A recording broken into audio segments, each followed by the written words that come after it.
analitzar aquesta peça hem de començar pel final, quan diu que hi ha un grup de científicos y educadores.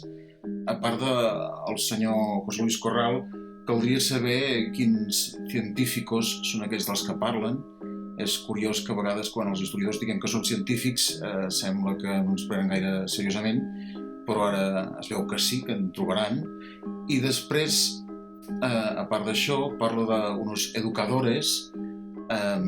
Llavors la pregunta és, entre grans científicos i educadores hi ha historiadors, que és el que ens importa. Llavors ens diuen que van a corregir unas incorrecciones en los libros de texto. L'estrella de les correccions serà el terme corona catalano-aragonesa, que tracten d'una manera particularment agressiva. En el moment culminant del muntatge fan recaure tota la responsabilitat en l'arxiver Pròsper de Bofarull, barrejant-lo d'una manera enganyosa amb el seu nebot net Antoni. Enfoquem-nos en aquesta part del material.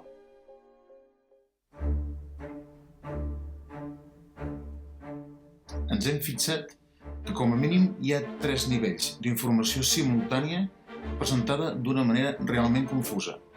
El nivell de les idees, el nivell de les imatges i el nivell del text sobreimprès.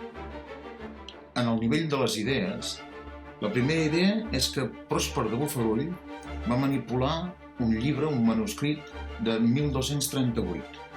La segona idea, just enganxada, és que l'adjectiu catalano-aragonesa s'utilitza per primer cop en un llibre d'Antoni de Bofarull del 1872. És una maniobra argumental antiga que posar una idea i seguidament una altra obliga el cervell a relacionar-les. En el nostre cas, podríem pensar que Pròsper de Bofarull manipula el llibre de 1238 utilitzant per primer cop l'adjectiu catalano-aragonesa. En el nivell de la seqüència d'imatges, primer veiem un manuscrit i ens salta a la vista la paraula manipular. Després tenim una portada que, com que ens apareix gran, ens obliga a forçar la vista i això possibilita que pensem que la portada és una edició moderna de l'escrit que hem vist just abans. En el nivell de la seqüència de textos sobreimpresos, primer trobem una frase en el manuscrit que ens diu «Le permitió manipular un libro de 1238». En la segona imatge, en aquella portada que havíem de forçar la vista per distingir-la, va acompanyada del text «La primera vez que aparece el título». Això fa molt fàcil que si hem pensat que la portada era una edició moderna del text medieval, es reforci aquella conclusió de que Pròsper de Bofarull en el manuscrit hi va afegir perversament l'adjectiu catalano-aragonès. Fixem-nos que arribem a totes aquestes conclusions errònies sense que ells ens hagin dit res literalment. I per si no fos prou, no és fins al quart text sobreimprès, o sigui, uns quants segons després i unes quantes imatges entremig, que ens diuen que el primer cop que s'usa el terme catalano-aragonesa va ser el 1872 i no el 1238. I també, per fi, veiem que a la portada l'autor és Antoni i no Pròsper. La traca final és la següent imatge, un retrat d'un senyor amb el text sobreimprès que diu «El archivero manipulador». O sigui, que després de donar-nos una sèrie d'informacions de forma opaca, connectades tendenciosament i fins i tot falses, ens entaforen una conclusió literalment aberrant. Fixeu-vos que la forma de presentar aquesta informació és un complex joc de la piloteta molt difícil de distingir per la majoria del gran públic. Per tancar aquest bloc i acomiadar-nos del pobre Pròsper de Bofarull, heu de saber que acadèmicament ja es va demostrar que no havia manipulat el manuscrit.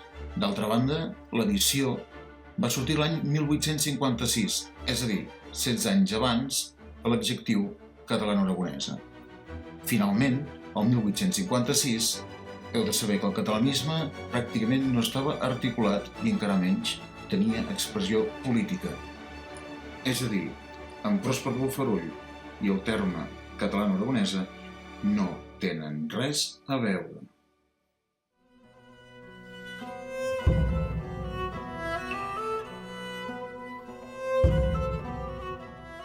I així, d'on baixa el terme corona catalano-aragonesa?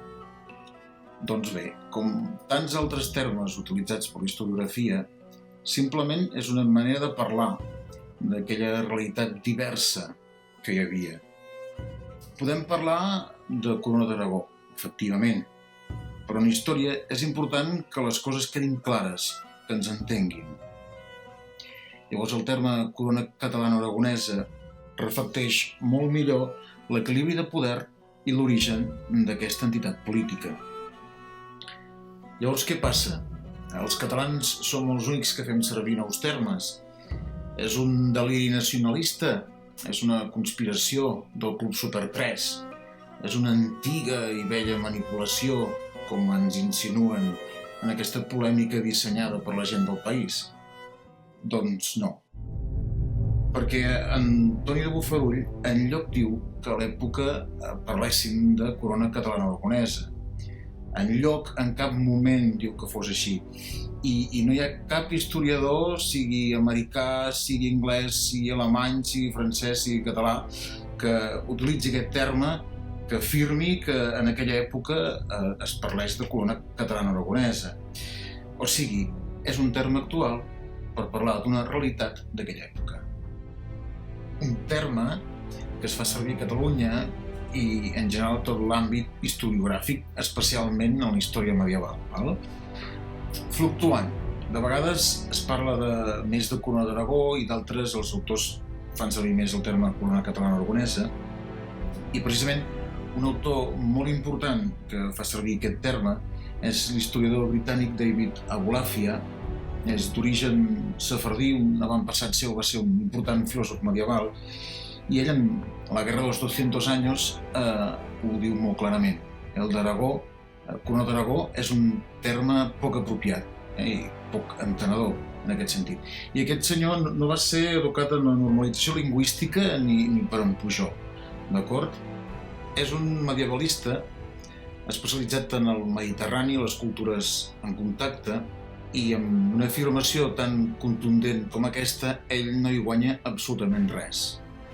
Hi ha més gent que faci servir aquest recurs d'inventar nous mots dins l'àmbit acadèmic. Bé, tenim un exemple molt important i molt clar. Si mireu qualsevol manual d'història medieval, veureu que hi parlen de l'imperi bizantí.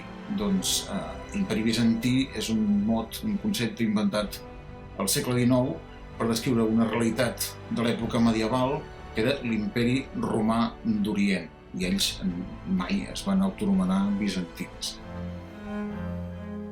Crida l'atenció que aquesta gent tan ardidament emprenyada amb l'ús del terme corona catalana-aragonesa després t'escriuen coses com la flota aragonesa desembarcó en Trapani. Flota aragonesa? Quina flota aragonesa? La que es va fer a les drassanes de Saragossa? d'Osca? De Bielsa. També llavors en parlen de l'Espanya romana, l'Espanya musulmana, quan tots sabem que Espanya no es va constituir políticament fins al segle XVIII, i realment si mireu la llista dels reis, des dels reis catòlics, cap d'ells s'intitula rei d'Espanya fins a Isabel II. I ara, ells que han fet tants divulgatius, tants reportatges, tants documentals, tants llibres parlant d'Espanya anacrònicament, parlant també a vegades d'aquesta flota aragonesa, espero que en un sentit divulgatiu, ara resulta que han descobert una manipulació. Doncs no, no hi ha cap manipulació.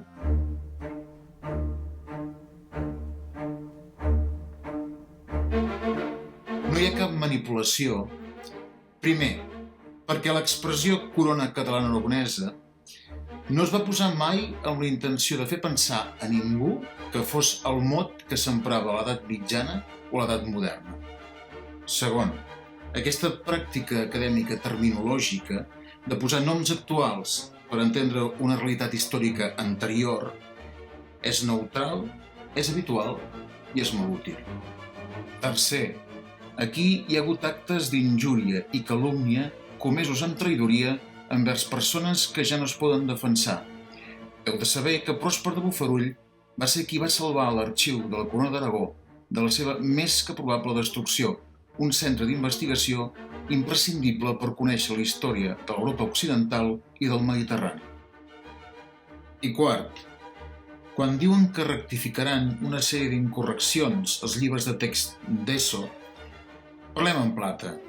Realment el que faran serà substituir tota una sèrie de termes i idees perquè lliguin amb la concepció política de l'actual govern d'Aragó. És a dir, no se segueixen criteris acadèmics, sinó interessos polítics. Si de cas hi ha hagut alguna manipulació, serà la d'un poderós grup de comunicació que pretén fer-nos passar una simple pràctica acadèmica per alguna mena d'estratègia nacionalista totalitària. Ja n'hi ha prou. Una mica de responsabilitat, senyors.